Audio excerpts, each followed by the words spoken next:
Hey you, artist, player, are you still scoping out your career options? Do you want to know more about the lesser known parts of what makes your game tick?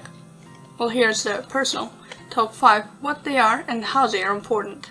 Disclaimers, these are by no means in order of importance. Number 1. Lighting artist. Lighting is the icing on the cake of environment art. But a cake without icing is just a glorified biscuit. Most every artist knows how lighting is important. It may point the viewer to the most important part of the composition, or obscure another.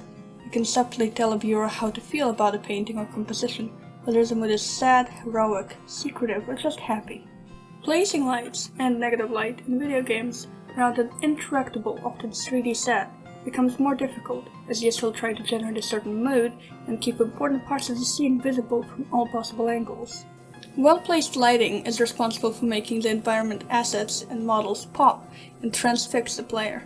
Here is where I would usually have a good example in my work, but Blender isn't cooperating with me today, so I'll just quickly explain based on the images from my recent render instead.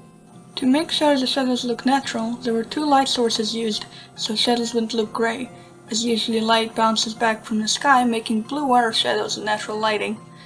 Here and here, I used negative light to make small glowing aspects, like the hilt of the sword or the eyes, look like they were glowing more.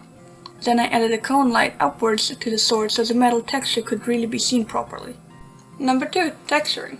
Good-looking games can be quite hard for most computers to run.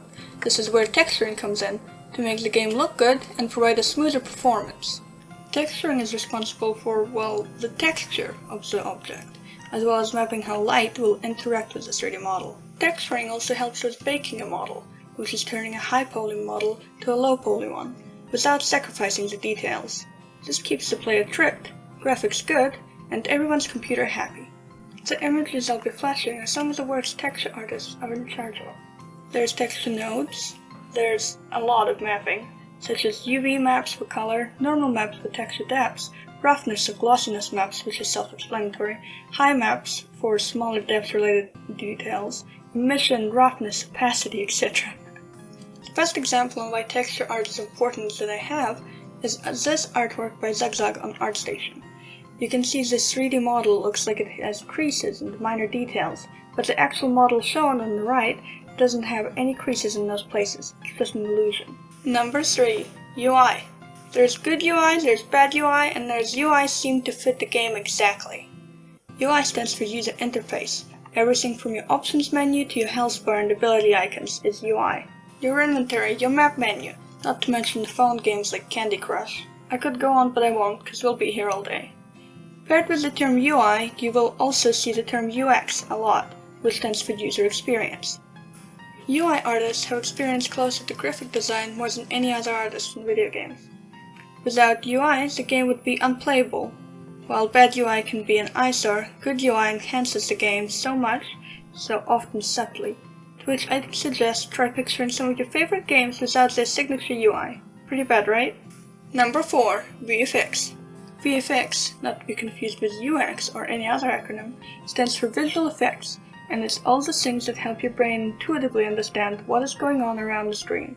Without visual effects artists, your attack animation mostly just looks like a funky dance and doesn't convey any impact has been made. Visual effects are in all your games, regardless of medium. It's the explosions, the spells, the trail behind the character when you dodge, the particles after you drink a potion or take a buff, particles when your character runs. It's in the key objects and enemy attacks. In less competi games, it's in the particles when you acquire an item, in story scenes, background effects, smokes animations, etc. It's a lot. For a taster, here's an animation I made with no VFX, and here it is with VFX. Number 5. Technical artists. Now, this is a bit of a doozy since you can technically get into the field from game art or coding, because you will need the knowledge of both. The technical artist is someone who knows how to put your grand art ideas into something actually playable, which is pretty cool. One of the biggest qualifiers for technical artists is to have detailed knowledge of many game art fields and experience.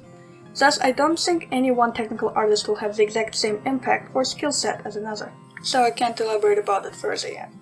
Honorable mentions for all I couldn't fit in the video, less talked about game art professions.